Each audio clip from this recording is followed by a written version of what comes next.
your from Unit 1 that are on your final.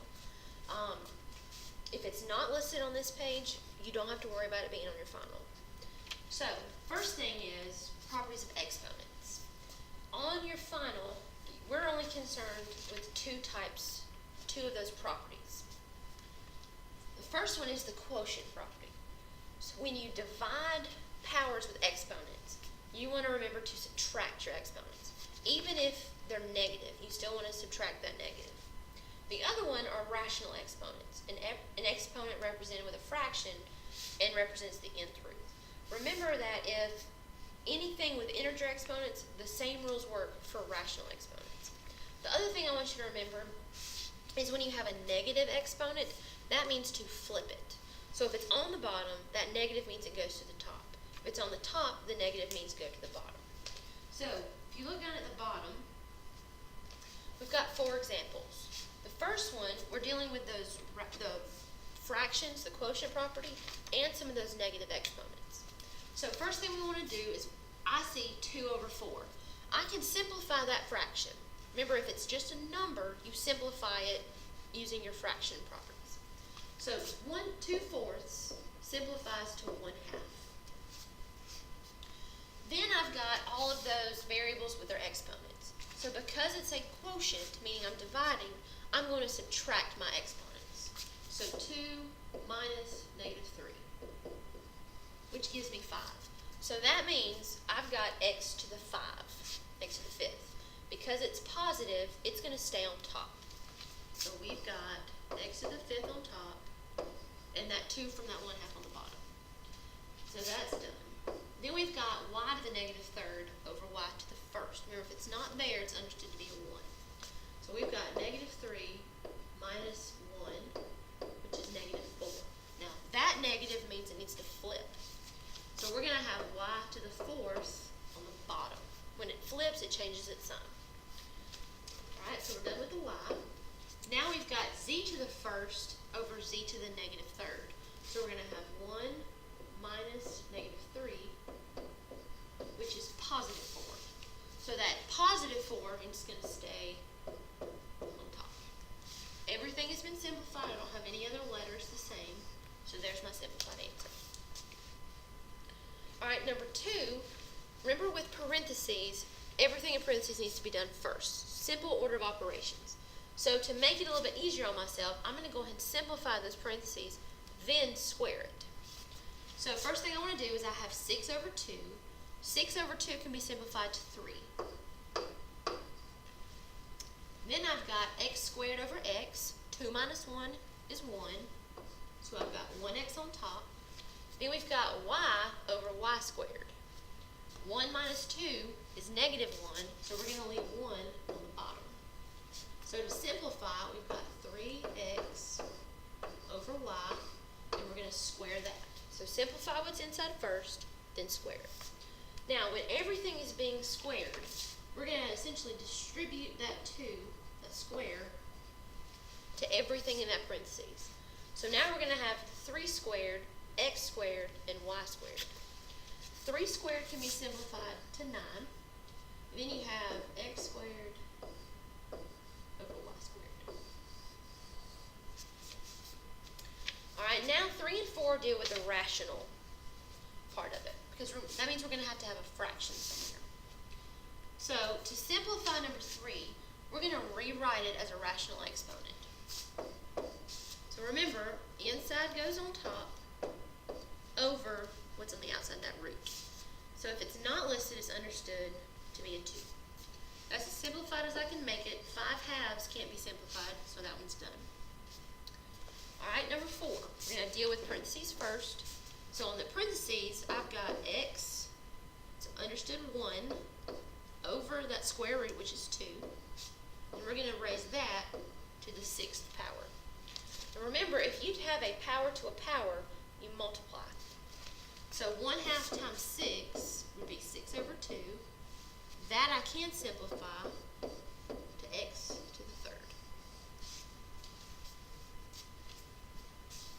Alright, the next thing we talked about, we're solving quadratics. To solve a quadratic, the first thing we need to do is we need to make sure it's set equal to 0. If it's not set equal to 0, we need to manipulate things and make it equal to 0. Then you can either factor it, or you can use the quadratic formula. Remember, the quadratic formula will work with any kind of trinomial. And there's your quadratic formula for reference. The key here is to remember that you should have 2 answers. Some of those answers may be the exact same, some of them may be different, but you should always have 2. Alright, so for number 1, if you notice, it's not equal to 0. So I want to manipulate things to make it equal to 0, which means I got to move this negative 12 over. So when I move it, it's going to become a positive 12.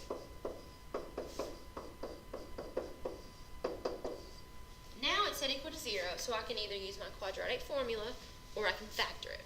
Because it's a trinomial, I'm going to try the x method first. So we want to multiply to get 12 and add to be 7. The 2 numbers that do that are a positive 3 and a positive 4.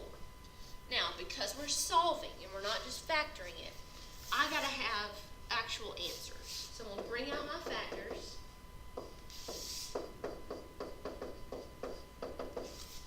And I'm going to set each of them equal to 0.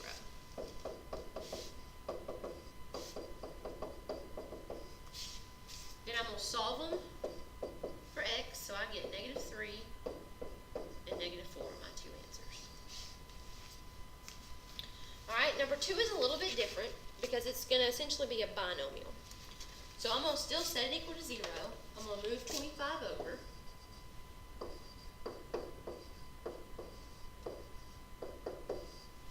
And if you look at 9 and 25, that gives you a difference of squares. You've got 2 perfect squares and they're being subtracted. So I'm going to break them down. The square root of 9 is 3. X broken down is x and x. 25 can be broken down into 5 and 5. Then I just put a plus and a minus in there. I still set each of my factors equal to 0. So when I solve it, I get plus or minus 5/3. There are my 2 answers. I've got a positive 5/3 and a negative 5/3. Alright, number 3. That one's already set equal to 0. So I can do my x method. I'm going to multiply to get negative 8 and add to be negative 2. So because I've got negatives, when I multiply, one of my factors has to be a negative. But because it's adding to be a negative 2, that means my larger number needs to be negative. So this can be broken down into negative 4 and positive 2. So my answers, essentially just the opposite, positive 4 and negative 2. Alright, the last one, when I try to do my x method for that x squared minus 8 minus 7, there's nothing that could be multiplied together to give me a negative 7, but add to be a negative 8. So for this one, I want to use my quadratic formula. So I take opposite of b, plus or minus,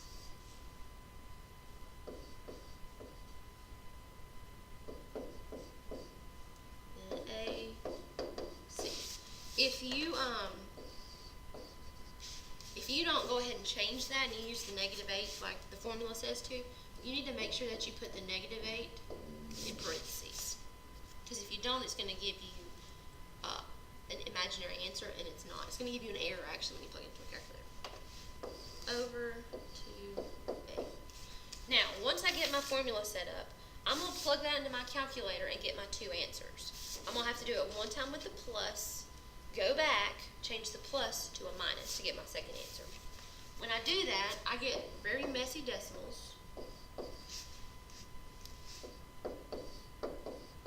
And those have been rounded. But I still have 2. Alright? Now, all of those had real solutions, meaning I could plug them into a calculator and I didn't have any negative square roots. Now we're going to look at quadratics with imaginary solutions, where if we plug it into a calculator, we will get an error. So to help us, we want to find the discriminant. The number under the square root is known as the discriminant because it discriminates between real and imaginary answers. if we plugged in something with an imaginary answer, we would have an error in our calculator and we'd be stuck. So to find the discriminant, that's going to tell us what kind of answers we're going to have and whether we can plug into a calculator. So to find the discriminant, you take the part underneath the square root and solve it.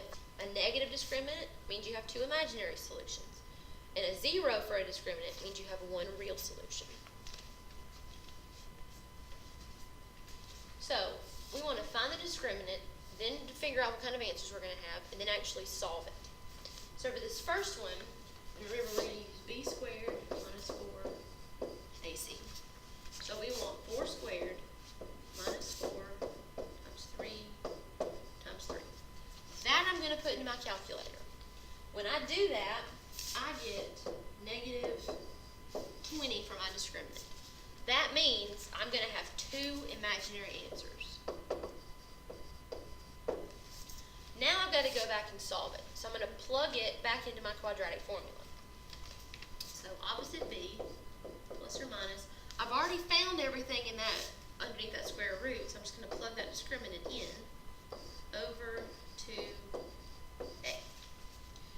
Now, when I go to plug that in my calculator, because that square root is negative, it's going to give me an error. So I've got to go ahead and simplify this part. Remember, if there's a negative under that square root, it comes out as an I. Once I pull that negative out as a form of I can put the square root of 20 in my calculator to simplify it.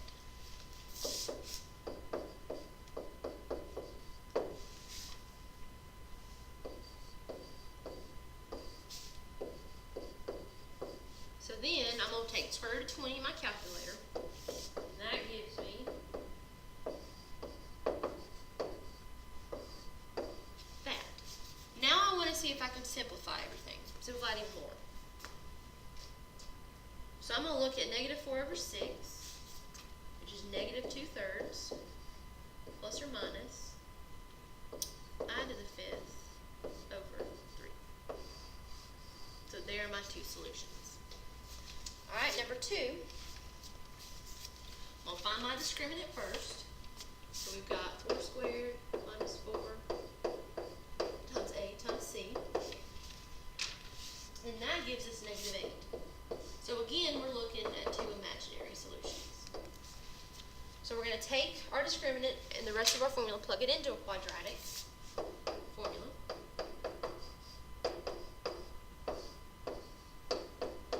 We're going to go ahead and simplify this. Square root of 8 simplifies to 2i over 2. Remember, pull that negative out, it becomes an I. We've got negative 4 plus or minus 2i over 2 over 2. All right, simplify everything there, and we get negative 2 plus or minus 5 over 2. Okay. Next thing would be using our operations with complex numbers.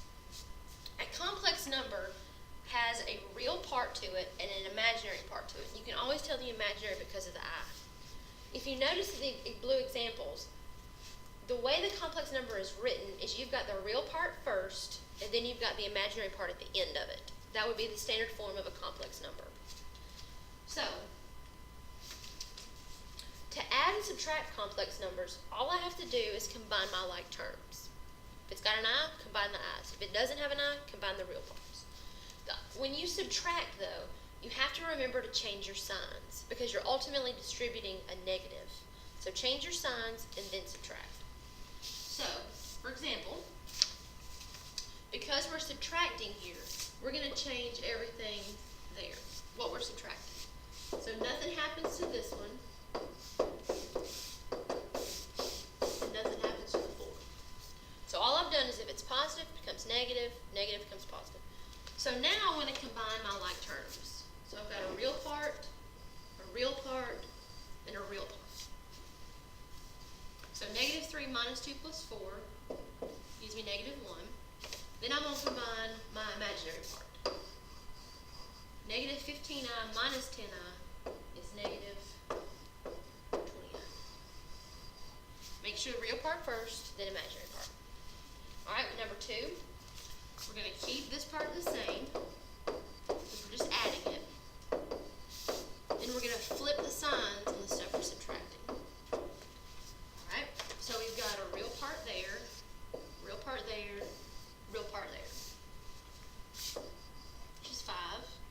We've got an imaginary part, all of our imaginary parts, which is 18i. Alright, next section, multiplying complex numbers. For the multiplying of these complex numbers, you want to either use the box method or the FOIL method. Then you want to simplify your answers using your chart here. The majority of them are going to focus on that one. Remember, if it's squared, you just change the sign of the number. So, in this first one, we can FOIL it, first, outer, inner, last, or we can box it. You just want to make sure that everything gets multiplied together. So if I'm going to FOIL it, I'm going to multiply first, so that would be negative 15. Then we've got outer, which would be plus 40i squared, inner, and last.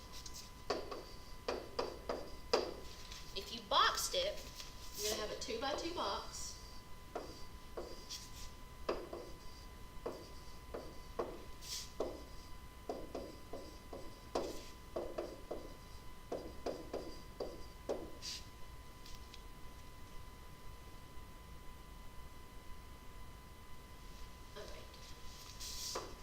That needs to be squared.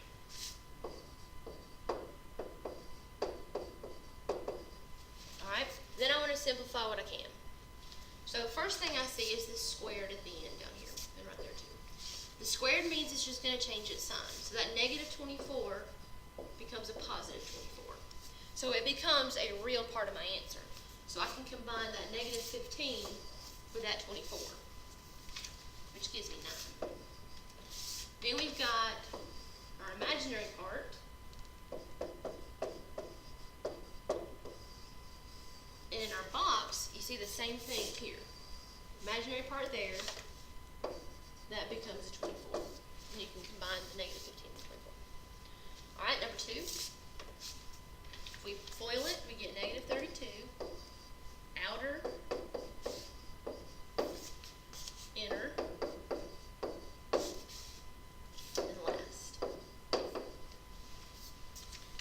for this one will be set up the same way as the other one. So now we're going to combine our like terms, which first thing is a positive 6i, positive 6. So now we can combine negative 32 plus 6, which is negative 26, and all of our real part, our imaginary parts in the middle. Alright, the last section of your review is dividing these complex numbers. Expressions in simplest form can't have those square roots in the bottom, meaning we can't have an imaginary number in the bottom, because imaginary number represents a square root. We've got to rationalize the denominator to remove that I out of it.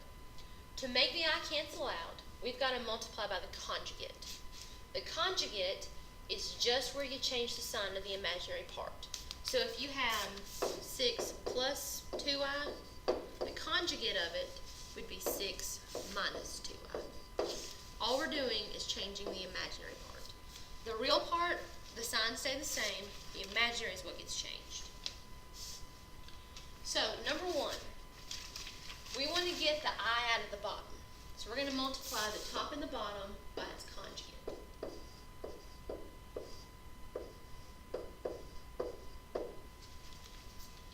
So now what happens is we want to figure out what the top should simplify to, what the bottom should simplify to. So we're either going to FOIL it twice or box it twice, one with the top, one with the bottom. So when we do the top, I'm going to go ahead and simplify it out for us. We get 10i plus 12.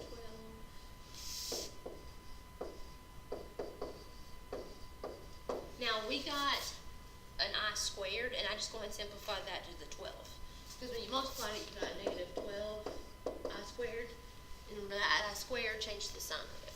So now we can simplify, and we get negative 18 plus 46I. And that's what's on top. Now we're going to do the bottom. We're going to FOIL the bottom, or box the bottom, and we technically get 25 minus 36I squared, which means it becomes positive 36. Then we just combine our like terms. Oops. And we get 61. So multiply by the conjugate, change the sign of the bottom of the imaginary part, box or FOIL the top, box or FOIL the bottom, and put it together. So for number 2, the conjugate